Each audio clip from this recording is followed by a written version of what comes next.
Hi everyone, welcome to ARCHIPOD.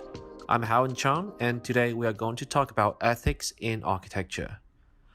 We are going to take a look at last year's graduation studio project from the University of Sydney. The project is an oral history library on Cockatoo Island in Sydney. Tonight we invite Elsie Chen. She just graduated from Bachelor of Architecture and Environment, and the graduation project she did last year has been awarded for the shortlisted recognizing graduation project that demonstrate innovation and excellence in the field of architecture design. Hi Elsie, welcome to our channel. Hi, Owen. Thanks for having me today. It's great to have you here. Can you briefly tell us about what this project is about? In general, an oral history library is a place for the local community, researchers, and people who are interested to create and keep anything important to them to share personal experiences. It stores indigenous knowledge from the very first people, allowing the prosperities to study. The primitive were the first people who built houses with the understanding of materials around them. The design of the Oral History Library communicates a transition of cultures of material in Sydney that represent a new improvement and development of the previous knowledge that are still relevant today.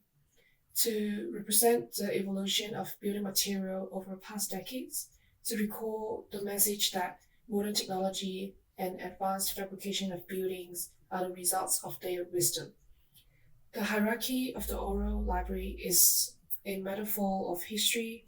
There is new history every day, different layers of new experiences, and renovation overrides the old.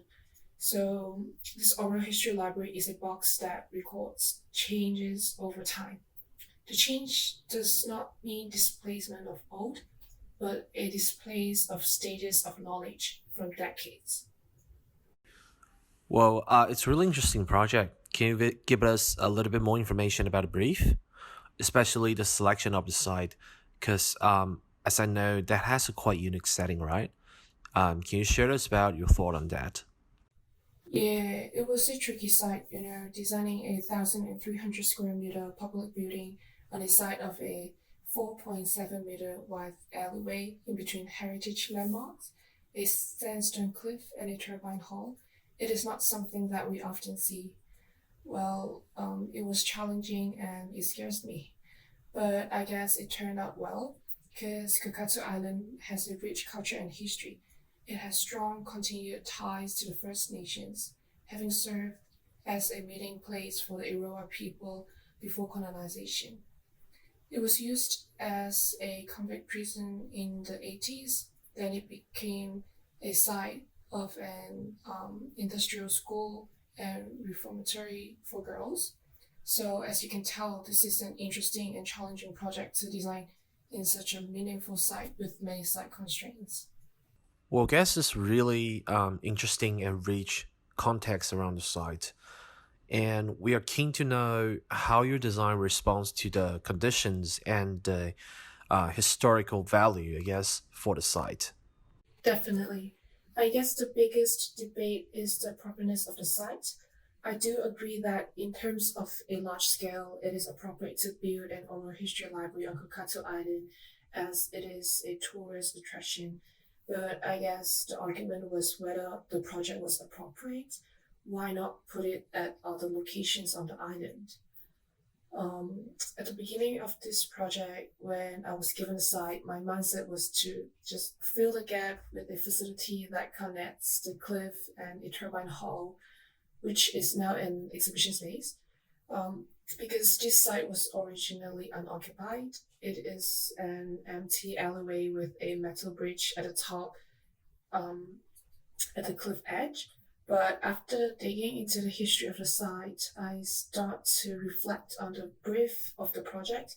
I guess as an aspirating architecture student, probably this is the only time where I can explore how architecture would potentially bring positive and or negative consequences to the site. So the design scope was more like designing a public space that embraced Sydney's First Nations culture of the Iroa people. My approach was to express the idea of designing for the First Nation through architectural design and haptic experiences. Yeah, okay. Since we're talking about ethics today, I guess it would be ideal that we sort of look at it in the holistic way. I suggest we can review your project and compare it with some of the criteria from the Better Place document. Do you think that's a good idea to start with? Yes, definitely. Fantastic. Then let's look at the first topic, which had already talked about it a little bit. How does your design fit into the context? Share us about some of your earlier design decision. Yeah, I will briefly discuss the successful and non-successful components of the design that respond to the seven objectives in the Better Place document. Personally, the building does relate to the area and its surrounding, which is a space designed to acknowledge the very first indigenous people on the island. I attempt to relate the building to Kokatsu Island by using blocks of sandstone and industrial-like steel structure. Um, I guess the exterior appearances of the building is more unusual than what we would see in places like the CBD. But this is very subjective. Some people might like it, some people don't.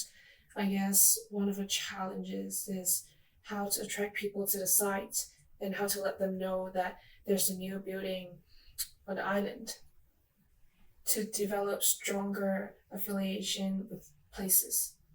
Again, this is definitely a meaningful site for an oral history library as in the contextual perspective. But in the construction phase, there are many things to consider. The second objective, I really liked a phrase in the document: sustainability is no longer an optional extra, but a fundamental aspect of functional. As an aspiring architecture student, sustainable design is necessary during the climate emergency to inspire people and bring positive environmental consequences to the present and future generations. A good strategy adopted here is the use of natural ventilation, given that there is a strong wind at this narrow and tall site. Secondly, even though there are three voids from top to bottom for daylight, the site receives a minimum amount of light. So I do sometimes challenge if this is an appropriate site for a building. Um, Actually, I would suggest expanding this project a bit, expand the project site to the empty plaza towards the front, and incorporate regenerative designs such as greenery and solar panels to recycle carbon emission. And maybe going back to the previous question, as regards carbon emission, this site may not be the best option. I agree with the statement that the library is an educator of the nations and the site's history and culture. I hope this building would remind people of the local indigenous history. But this building uses a mix of different materials, and it is expected that there will be many construction work on site. This building will have a long construction period, and the risk of manufacturing waste is higher. Meanwhile, this project is being delivered on this island. The building materials have to be shipped back and forth between the island and the harbor. It might increase the indirect carbon emission of the project. But a good point is that the materials are mostly large pieces. It makes it easier to recycle and reuse when the library deconstructs. One thing that I should do is to dig into the mechanical part of the design and assess the sustainability rating and levels of the building, at least the basics. In regards to the adaptability and durability, I believe that this building is durable but less adaptable because each program is customized with a material that represents its function. I have to admit that this building is only suitable for an oral history library like this, but I think it's fair though, because this is the design concept of this project. Let's move on to the third objective, which is the better for the community. This building embraces the community and individual who use it. Basically, it is an exhibition space that displays the truth for the individual to explore and connect. And of course, a fundamental principle to this is to design an accessible building for all. I will explain more as we move on, but let me share that there isn't a vertical connection that brings people to the top of the cliff.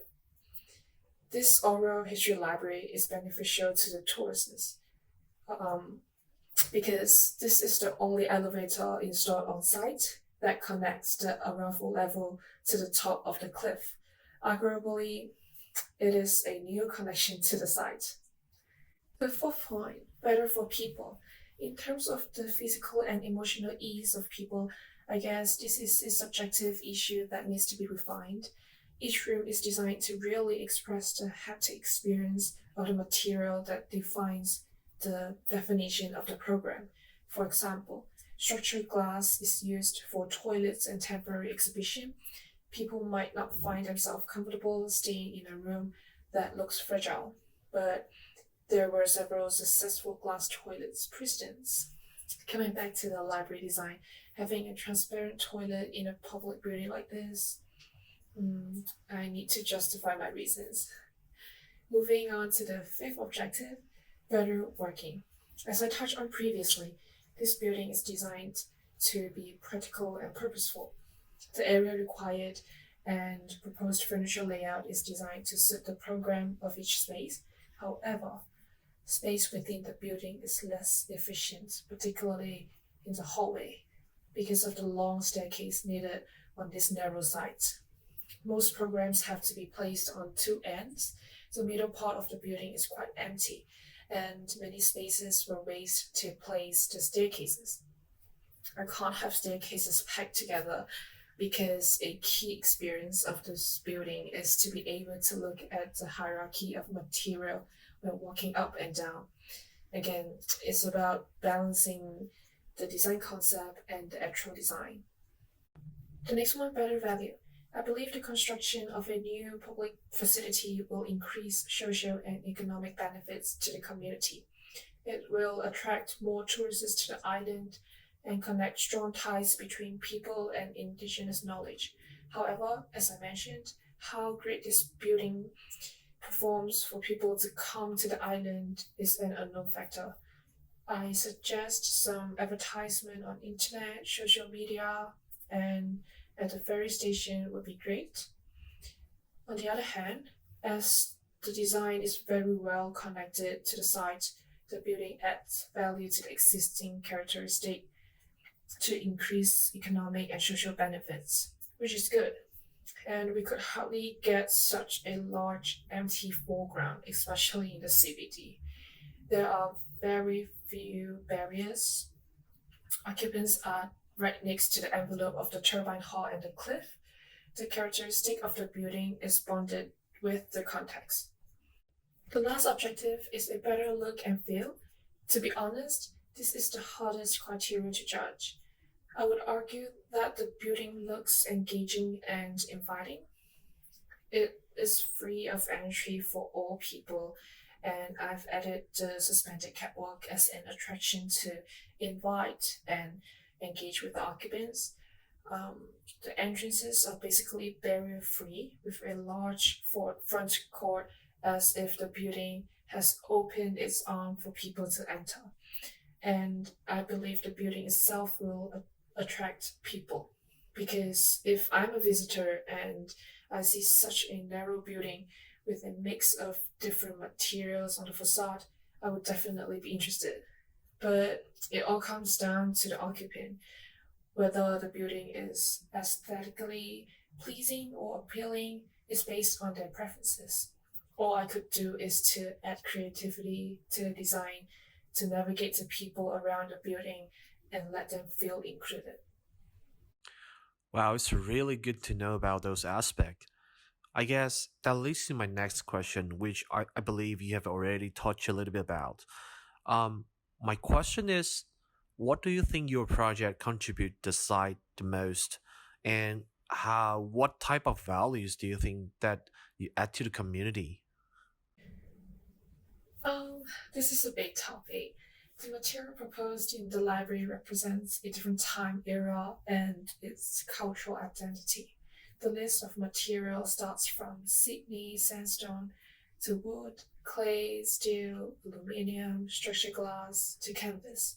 Each architectural program is assigned to a type of building material that complements the haptic experience and the definition of the room. So, for example, the sandstone surface is known to wear away over a long period of continuous erosion from the natural elements. It often creates overhanging shelters, giving it a long historical use amongst Aboriginal people as a form of shelter. It has a strong moment of significance in Sydney culture. So I have used sandstone in the permanent exhibition area. For the library, I chose to use timber structure as it is a familiar construction material in the Sydney region that has a natural earthy smell, color, and warmth to the touch. The color changes over time due to external factors. The natural change is significant and unique that evoke the history of the wood. It was used by the first settlers to build houses in the Sydney region. The main idea is to use hectare experiences, construction methods, and material to celebrate and embrace the indigenous culture. On the other hand, many considerations and thinking will come into discussions to minimize the impact on the built environment during construction, especially the heritage item, or what exactly will be displaced in the library except for cassette tapes and sculpture. Unfortunately, I wasn't able to consult the Aboriginal community for their opinion and suggestions of the oral history library, as we're designing a library that communicates about their culture. Their opinion are valuable to me. I guess one of the biggest contribution of this building is the installation of an elevator. Well, that's really good. But I guess that's also brought up another questions. Do you think maybe it's better to have elevator at both end or place it outside of building so it could be more legible and easily accessed when the building was closed, was not open to the public? Yeah, my tutor and I had a lot of discussions on where to place the lift. Since we have such a narrow site and many large programs accommodate in this facility, I have to sacrifice the location of the elevator in order to fit in all the programs. So I placed the lift at the eastern entrance, which is at the back of the building. This is the only location where all the programs can be vertically connected and accessible by lift. Another advantage of having the lift on this end is that the actual building is dissected to the lift, which means the vertical connections still operates for the visitors when the library is closed. Okay, that makes a lot of sense. Since we talk about lift, and I heard your studio theme is haptic experience inside of the building, have your design considered accessibility and non-discriminative solutions in your building? And can you share with us about experience of being in your library? I think I kind of explained how I use the haptic experience or the properties of each material to give a sense of time and the definition of a space. In particular, I have the suspended catwalk on the entry level as a transitional space between upper and lower levels, allowing users to walk on movable bridges while having a sneaky peek of the permanent exhibition space below and the hierarchy of materials above. Whereas in the office space, I used window wall system to record the cityscape of the commercial office building at CBD. So it's really about the temperature, texture, and memories of the material and structure. During the design process, we referred to the metrics handbook and the NCC standard. For example, the stairs, rise and going, the elevator we mentioned, handrail, hallway and door width, etc., to make sure safety and accessibility issues are addressed. Well, I always share a mindset of designing good places for people with all abilities. So, as mentioned, all hallways and stair widths are designed to the national standard to allow wheelchair access. Actually, the issue of safety is the top priority in this design because there are many voids, especially at the suspended catwalk and the staircases. To be honest, after I was invited to the podcast, I went back to look at the project and reflect on the design. I think I can be more considerate. Like, I would challenge if the installation of suspended wires as a handrail is safe and user friendly. Imagine an elderly person needing to hold a handrail while walking, and the vertical wires would make it difficult to hold. Also, as the wires are the only barriers between the levels, we can't neglect the risk of falling objects from upper levels. And as I have explained earlier, this design has referred to standards to allow wheelchair access, but really only 4.4% of the people with disabilities in Australia use a wheelchair. How about the rest of the population with other disabilities, such as visually impaired or hearing lost? What aspect of the design might be improved to provide universal access to safe, inclusive, and accessible public spaces? Some improvement on top of my head is the glass floor on level 1 and 3. Perhaps people with acrophobia or wearing a dress might not feel comfortable walking on the transparent floor, and maybe the transition of building material in the interior is too frequent. Therefore, people who are visually impaired wouldn't appreciate the haptic experience of the design because of the absence of patterns. I would say that this building is somehow friendly for the elderly, women, children, and people with disabilities. I've attempted to incorporate inclusive designs while ensuring safety to guarantee equal and accessible education with an inclusive learning environment. But arguably, it is not fully resolved. Yeah. That's really good to hear, and thank you for sharing. I guess my last question will be, what is the thing that we haven't covered today and you think that your design could be improved in terms of being more ethical? Certainly. Given the time we have for this project, I was only required to focus on the haptic experiences in the library, but I guess in the ethical aspect, the building does bring back space for the First Nations culture from outside in, but there are too many other factors or issues that needs to be addressed when assessing if the building is ethical, like how to attract people to the oral library and perhaps bring people to other attractions on the island, and how successful is the building to communicate the idea of the First Nations culture. Because I can't force everyone to understand the design concept of the building. They have to engage with the design and digest their very own experiences. And most importantly, I keep stress that my design is for First Nations. In the end, it's not about how I think the design will or have embraced their culture. We have to always put ourselves in another person's shoes. We have to think from their perspective what exactly is important to their culture. In the ideal situation, listen to indigenous voices in decision making is the key to a good design. Sometimes it is hard to judge how successful the design is in terms of embracing indigenous culture. Like knowing 100% of their history or culture does not mean your design would resonate um, with the audiences. Sometimes I would ask myself whether putting an indigenous artwork or plant native species means designing for First Nations.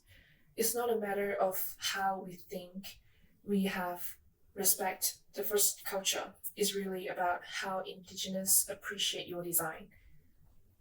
In the end, I would like to discuss mental health and well-being in architecture. I see mental health and well-being in architecture as two big topics. One is the ethical measure towards the architect. The other one is the qualities of the building, as in how building brings positive or negative consequences to the occupants. It can be about the indoor environment quality, the the sensory experiences, the program, etc. The way I see this building is a process of healing.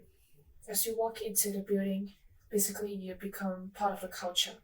It allows a temporary disconnection from the world because you can still see the cliff and turbine hall from the exposed structure, but you can roughly see what is happening outside.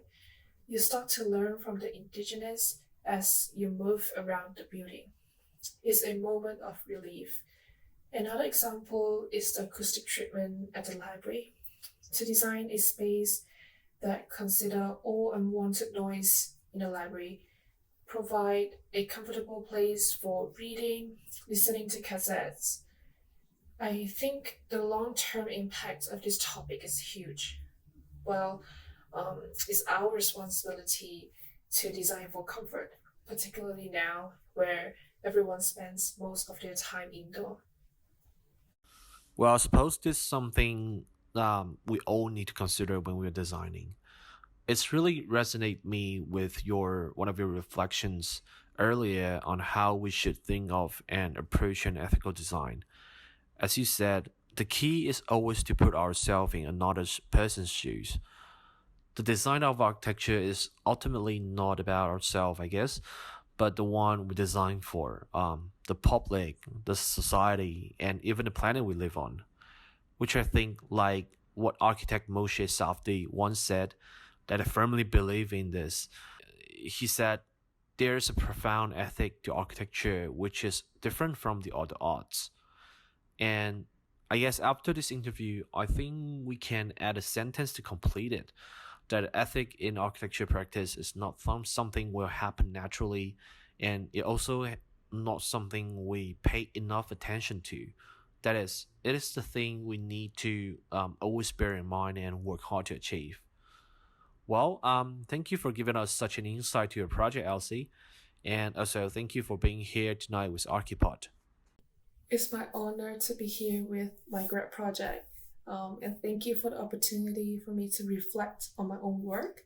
I gained a lot during the talk, but yeah, ethics in architecture is always a huge topic. Yes, I agree. That is for today's Archipod. If the audience listening now are interested in Elsie's project and want to learn more, please don't hesitate to visit the website of Make Sense. We have left the link at the end of the video, and thank you for listening.